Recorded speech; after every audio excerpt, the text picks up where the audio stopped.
अचानक हृदयाघात के प्रति भारत की प्रतिक्रिया को बदलने के लिए अभूतपूर्व आंदोलन।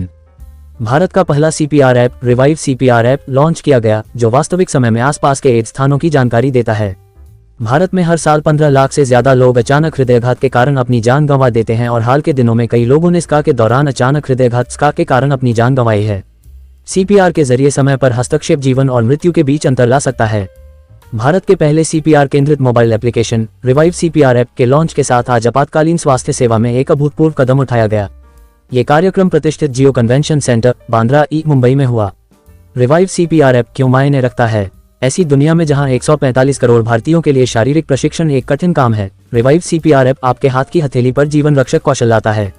ये सभी के लिए डिजाइन किया गया है, सुलभ, सहज और गुड सेमेरिटन कानून के साथ संरेखित, जो किसी की जान बचाने के लिए कदम उठाने पर आपकी रक्षा करता है। रिवाइव CPR ऐप मुख्य विशेषताएं। रिवाइव CPR ऐप CPR करने और AED ऑटोमेटेड एक्सटर्नल डिफिब्रिलेटर का उपयोग करने के लिए चरण दर चरण ऑडियो विजुअल मार्गदर्शन प्रदान करता है। It's possible that when you push the chest 2 inches deep 100 times a minute, there is a likelihood of rib fracture occurring, but one should not worry at all. Even if there is a sound of rib fracture occurring, one should not worry. One should continue CPR because life is more important. At the most, if rib fracture occurs, it will heal later on. So one should never worry about rib fractures. And since you have launched this life-saving AED machine, so what is the cost and how do one procure it? I think there are basically 2 companies which have these AEDs, which are very, very simple to use. One is from the Philips and the other is from the Schiller. And both are available. The approximate cost of each of these is approximately about 90,000 rupees. So these are available. There is some short supply as far as the Philips machines are concerned, but otherwise Schiller is also available there. If I can add to that, the AED machine battery lasts for 5 to 8 years and is capable of giving about 100 to 150 shocks. So it is a very small investment. There are other companies also which are coming in, which are there, and we will see, for example, a small country like Korea, there are 4 AED company making machines. So I'm sure with Make in India we will soon have other companies also, and important thing is that it's a very minuscule cost compared to life saved. So once the sir, just adding to this, many people ask us in the workshop कि AED लिया use नहीं हुआ, so we tell them it's a good thing कि नहीं use हुआ, so that is why it's a good investment कि ना use हो तो अच्छा है, पर use करना आना चाहिए. So it can last for 8 years without 5 to 8 years. So any calibration needs to be done to the AED machine once it's installed? Actually, there is most AED machines have a light that blinks. So if the light is blinking, battery is okay. How this CPR app is useful? Right. CPR app is useful. The CPR app is very useful because otherwise you would not know exactly what to do. The important thing, as Kinjal mentioned also, was that immediately it would connect you with an ambulance service. So that is the first thing that is going to be important. Then the other thing is that it gives you a step-by-step detailed method in which you would do it. For example, you may not remember everything that was said over here today, but once you put on the app, it would tell you how to place the patient, how you have to be down on the floor if the patient's on the floor. It would tell you how many beats. It would possibly also tell you that this is the way, that this is the sequencing.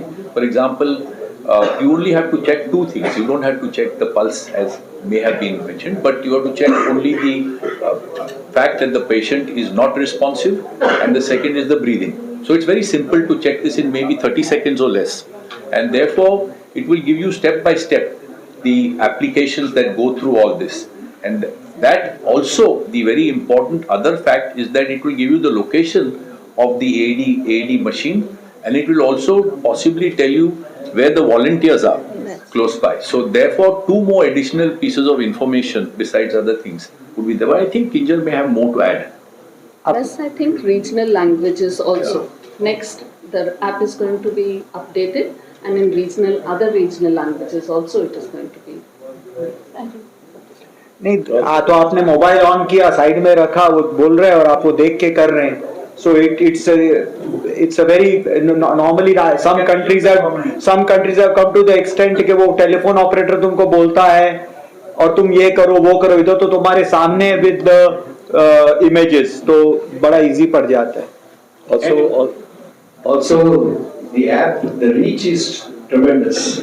You know, so many people, everybody carries a mobile phone, and once you download it, it is universal.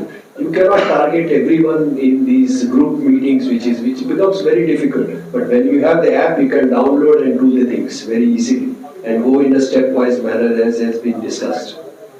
जैसा कुछ technically certified किया गया है या किसी technician या किसी agency authority से, ये किस तरह से अप्रेस किया गया है? रिवाइव हार्ट फाउंडेशन टेक्निकल किसको टेक्निकली इसको कैसे कोई मतलब लैब परीक्षण किया गया जैसे किसी मेडिसिन जिसको ट्रेनिंग दिया वैसे आप इसके बात करते हैं? नहीं तो मशीन ये देयर इज समथिंग आप एईडी मशीन के बारे में बात कर रहे हैं, ऐप की बात कर रहे हैं. ये ऐप के एवरी स्टेप जो मेडिकल स्टेप है, the group of senior doctors cardiologist में मैं भी हूं, we are verified, the revive heart foundation has verified that the medical, because ये भी सही बात है, आप नेट पे कई चीज देखते हैं, कई चीज लोग कुछ भी डाल सकते हैं नेट पे, but this facts have been verified and जो भी इस पे डाला गया है, जिस तरह से सीपीआर देना है, जिस तरह से आपको ईडी मशीन यूज करना है, ये बड़े स्टैंडर्ड है, ये एकदम स्टैंडर्ड. अगर आप कोई भी हार्ट एसोसिएशन में जाएंगे कोई कंट्री के, जैसे यूरोपियन हार्ट एसोसिएशन या अमेरिकन हार्ट एसोसिएशन या इवन इंडियन हार्ट के जो एसोसिएशंस है, कार्डियोलॉजी सोसाइटी इंडिया एटसेट्रा, जिसका मैं भी मेंबर हूँ, डॉक्टर ब्रायन भी, हम सब मेंबर हैं, ये उनके भी गाइडलाइंस में या टेक्स्ट बुक खोलेंगे स्टैंडर्ड, वो भी गाइडलाइंस में यही देखा गया है. जैसे आपने बताया कि इंडिया के अंदर 15 लाख लोगों की कार्डियक अरेस्ट से मौत होती है. ट्रेनिंग की बात कर रहे थे कि स्कूल्स के अंदर भी जो 10th के बच्चे हैं उनको ट्रेनिंग वगैरह देनी चाहिए. इसके लिए आप लोगों ने कैसा कॉन्सेप्ट रखा है कि उसको किस तरीके से लोगों तक पहुंचाएं? तो ये आपने बहुत अच्छा मुद्दा उठाया, क्योंकि कई देशों में जैसे डॉक्टर मंजू बताएंगे, ऑस्ट्रेलिया में फॉर एग्जांपल कंपलसरी है कि आप स्कूल पास करोगे तो आप सीपीआर जानना चाहिए. यूएसए में 52 स्टेट्स में से ऑलमोस्ट 25 स्टेट्स में ये कंपलसरी है. स्कैंडिनेवियन कंट्रीज में कंपलसरी, तो कई कंट्रीज में ये कंपलसरी है. हम 3-4 साल से through the education ministry central and states we have been trying to approach, and it is good कि इंडिया में भी कोई सिलेबस में, सीबीएसई के सिलेबस में, इवन स्टेट कोई सिलेबसेस में ऑलरेडी सीपीआर पे आ गए हैं स्मॉल सब चैप्टर्स. लेकिन कोशिश हमारी ये है कि उसको आप मार्क्स दें. फाइनल एग्जाम 10th की या 12th की एग्जाम में एक 5 मार्क का क्वेश्चन हो, तो अगर ये हो जाएगा तो फिर नेचुरली स्टूडेंट्स खुद और स्कूल्स खुद सिखाएंगे. और इसमें कोई कॉस्ट नहीं है, ये कोई कॉस्ट, इसमें सिर्फ एक विजन, जो हमारे जो ये पॉलिसीज बनाते हैं उनमें विजन हो, दृष्टि हो, तो ये किया जा सकता है. इसलिए होपफुली 10 साल पहले और आज ऑलरेडी काफी इंप्रूवमेंट हो गई है.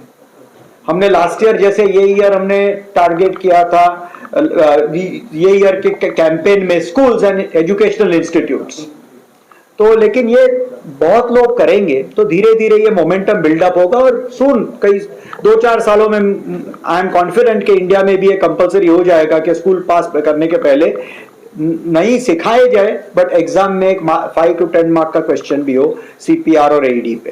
जैसे बड़े स्टेशंस में ऐसे कैंपेन एक वीडियो बना के देना कि जैसे गाड़ी में टर्मिनल में वगैरह, ऐसे आपका कोई है?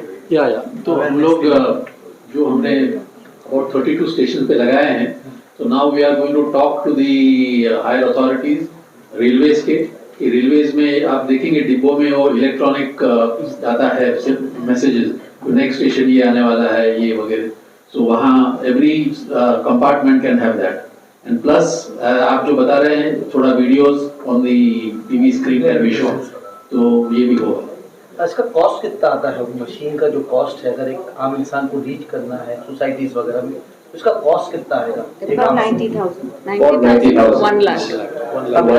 इसे एक सवाल है, जैसे यूपी जो है बेसिकली वहाँ पर सबसे ज्यादा आबादी है और वहाँ पर ग्रामीण इलाके ज्यादा है, तो ग्रामीण इलाके में अगर कार्डियक की बात करें, शहरों के अंदर तो ठीक है कि शहरों के अंदर लोगों का अवेयरनेस होती है, तमाम चीज होता है, तो ग्रामीण इलाकों में जैसे यूपी, बिहार, इन ग्रामीण इलाकों में आप लोग कैसे रीच करेंगे और किस तरीके से प्रोग्राम आगे बढ़ेगा?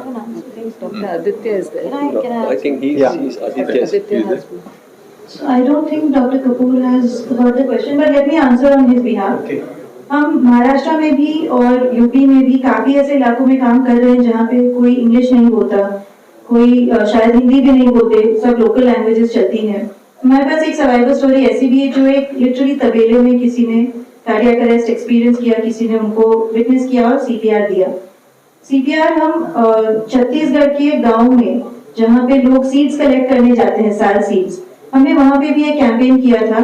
जब यहाँ से हमने वीडियो पे उन्हें सिखाया, वहाँ एक ट्रांसलेटर था, उन्होंने वहाँ पे उन्हें ट्रांसलेट करके बता दिया।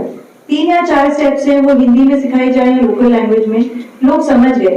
तो वी वर वेरी हैप्पी कि हमारी जो ये इन्फॉर्मेशन है ये पर्कुलेट हो रही है, इसमें कोई लैंग्वेज की बाधा नहीं आ रही है।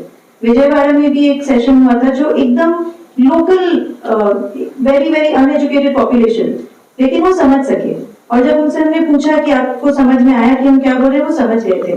सो वी आर होपिंग कि और जैसे जैसे रीजनल लैंग्वेजेस आएंगी ऐप में तो काफी और लोग भी इसे एक्सेस कर पाएंगे। आपने वॉलंटियर्स की बात किया था, वॉलंटियर्स जो है ऐप के अंदर रहेंगे, वॉलंटियर्स किस तरीके से बनेंगे और उनको किस तरीके से हेल्प और ट्रेनिंग दी जाएगी? हार्ट मार्शल हम लोग ने ये चालू किया है, यहाँ पे हम एक ट्रेनिंग कोर्स जो सुमैया बात की यहाँ पे बता दिए कि यहाँ पे हार्ट मार्शल्स के हमने चालू किया, ट्रेनिंग प्रोग्राम चालू किया। लेकिन मुझे ये लगता है कि ये जो ऐप है, ये ऐप के थ्रू हम ऑल इंडिया रीच कर सकते हैं, क्योंकि ये ऐप जब जाएंगे, गाँव में जाएंगे, शहरों में जाएंगे, कहाँ पे भी जाएंगे, तो वो ऐप से पता चल जाएगा कि ये कैसा करना है। और किसी को सर्टिफिकेशन शायद हम लोग को ज़्यादा रीच करने के लिए ऐप के थ्रू और भी रीच हो जाएगा। लेकिन हमारा हार्ट मार्शल का प्रोग्राम तो चालू है, और डॉक्टर्स लाइक अक्षय मेहता, अजीत देसाई, बाकी के लोग भी हैं, हमारे कंटिन्यूसली ट्रेनिंग प्रोग्राम चलते हैं। तो हार्ट मार्शल्स है हमारे पास में, उन्होंने हमारे ऐप पे अभी ऑलरेडी है, उनके साथ में वो हार्ट मार्शल्स को एक सर्टिफिकेशन कोर्स मिलते हैं, वो कोर्स के साथ या तो जो स्कूल, जो कॉलेजेस और जो इंटरेस्टेड है, हम यंगर जनरेशन को टारगेट करते हैं, उनको बुलाते हैं, 3 घंटे का सेपरेट सेशन लेके उसके 2 सेशन लेते हैं और उसके बाद एक एग्जाम लेते हैं, और जो क्लियर करते हैं तो उनको हम हार्ट मार्शल का सर्टिफिकेट देते हैं। वो हम यहाँ बॉम्बे में, मुंबई में कर रहे हैं। दूसरे ऑर्गेनाइजेशन देश में दूसरे, तो ये जैसे चेयरमैन माओ ने कहा था, लेट 1000 फ्लावर्स ब्लूम, तो ये जब तब सक्सेस होएगा जब देश में दूसरे लोग भी कर रहे हैं। फॉर एग्जाम्पल डॉक्टर हयगिरी राव ने बताया वो विजयवाड़ा में कर रहे हैं, कोई हिसार में कर रहा है, कोई दिल्ली में कर रहा है, तो अपनी अपनी तरह से वो ट्रेनिंग लेके लोकल बॉडी से सर्टिफिकेशन देते हैं। तो जो नॉन मेडिकल पर्सन है, चाहे स्टूडेंट हो, चाहे ऑफिस में काम करता हो, चाहे हाउसवाइफ हो, कुछ भी हो, वो एक्स्ट्रा ट्रेनिंग लेके वॉलंटियर बन सकते हैं। एज वेल एज ये ऐप में भी एक फैसिलिटी है कि आप वॉलंटियर रजिस्टर कर सकते हो। अगर आपको आता है, आप सर्टिफाइड ट्रेनर हो, तो आप रजिस्टर कर सकते हो कि मैं वॉलंटियर हूँ। So then there is somebody nearby जिसको है, they can contact you as a volunteer कि प्लीज कम एंड हेल्प। जैसे AED लोकेशन है वैसे वॉलंटियर लोकेशन भी होएगा। That is the next step with the app. Does this help you access to hospitals and ambulances? 108 central, only the central number, because it is. And will the app be absolutely free? Yes, absolutely. And as well as to address जो आप बोल रहे थे कि कैसे हम पहुंचेंगे different ग्रामीण, मोबाइल फोन्स तो सब जगह हैं अभी। Mobile phones have percolated everywhere. So wherever there is a mobile, the app will be available and training will be available. My last question, can one apply the AED in case there is no volunteer directly? Yes, of course. The AED is supposed to be foolproof. It is for non-medical, non-medically trained, non-paramedical, what we call lay public, यानी आम जनता के लिए इस्तेमाल करने के लिए, definitely. And you cannot harm with an AED. AED से कोई harm नहीं कर सकते, because AED will give you a prompt कि shock now. It will not, अगर person is breathing or the heart is working well, the AED will not give you the prompt कि give a shock. Great. मराठीतून विचारतो हो. थोडंसं. अलीकडे कोरोनानंतर आपणच सांगितलं की याच्या सगळ्या शक्यता खूप वाढलेल्या आहेत आणि तरुणांमध्ये सुद्धा हा सगळा प्रकार अधिकाधिक वाढतो. या निमित्तानं शिक्षणात याचा सहभाग व्हावा किंवा वेगवेगळ्या अभ्यासक्रमामध्ये याचा सहभाग व्हावा यासाठी आपल्याकडून काही असा प्रस्ताव किंवा अशा स्वरूपाचा काही प्रयत्न असं काही सुरू आहे? आता डॉक्टर यश लोखंडवालांनी सांगितलं की आम्ही ही आपली एज्युकेशन इंडस्ट्री मिनिस्ट्री जी आहे त्यांना आम्ही अप्रोच करतो आहे की हे शाळेमध्ये पर्टिक्युलरली 9वी आणि 10वी ची कक्षाची मुलं आहेत त्यांना हा एक टॉपिक ठेवावा की CPR बद्दल. बऱ्याचशा कंट्रीजमध्ये त्यांनी सांगितलं की USA मध्ये स्कॅन्डिनेव्हियन कंट्रीजमध्ये हे त्यांच्या कोर्समध्येच आहे, टीचिंग कोर्स म्हणजे स्कूलमध्ये ते आम्ही अप्रोच करतोय. आणि बऱ्याच ठिकाणी आता 10वीच्या मुलांना सुद्धा हे शिकवलं जात आहे, पण ते कोर्समध्ये त्यांच्या टेक्स्टबुक मध्ये दिलं तर मग ते मॅन्डेटरी होणार सगळ्यांना समजायला की बाबा हे CPR शिकणं फार इम्पॉर्टंट आहे. Sir, are you targeting a lot of organizations in Mumbai because people in Mumbai metro cities lot of having stress and also due to heart attack? Oh yes. So the Contribution to this app, Yes. only Revive is there. No, apart from app has come now, but in last 7 years, we have trained many government bodies and many private corporate organizations also, all free of cost. Schools, colleges. See, there are other bodies, there are the Anesthesia Association which does, there are other bodies also do, and the idea is let there be many more to so that we can reach. But on our part we have been doing all this. There are some who train for a fee also, but the Revive Art Foundation has been doing totally free work for last. Are you including this into CSR with corporate? Yeah, so just to answer that question, basically I think we get some money from CSR companies, but we are only using it for this purpose. We're not charging. If some company calls us, we're not charging the company per se, but if they give us some funding through CSR, we accept that. We do not label it that you have to pay to get the training. But then once you do it, many of the corporates also kind of give some funds. You know, that's how it's running. That's what So you it want. is only sustained on CSR and volunteer support. Yes, donation. So which companies are involved in reviving? Totally voluntary service by all the doctors. Thank you. We wish you success in your endeavor.